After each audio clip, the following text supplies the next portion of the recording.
I think the reason the Red Tails are successful is because we talk about being a family all the time. But to me, what it really means is that we respect everybody, right? So I've had the opportunity to be in ops as a pilot. I've had the opportunity to be a project officer in a lot of different roles. I've been at the wing, I've been in maintenance now. And one thing that I have found is that everybody in this wing wants to get it done, wants to do the mission, wants to work hard. And a lot of times when they run into issues, it's not because of their desire or because of what they want to do. It's just because the system that they operate within is so difficult. And you know, and the bureaucracy and the red tape and the rules and and they have to work through that.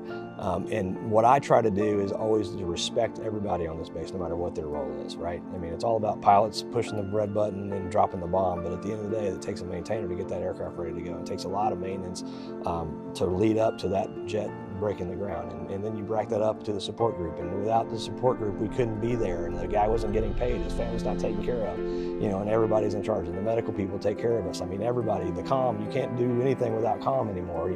I couldn't even get my haircut paid for today because the credit card thing wasn't working, you know what I mean? So it takes everybody, and I think if we can continue to respect everybody and let everybody know their role is important and make everybody feel valued and they're all part of the mission, man, everybody around here is part of the mission, and that makes people just want to go to work every day.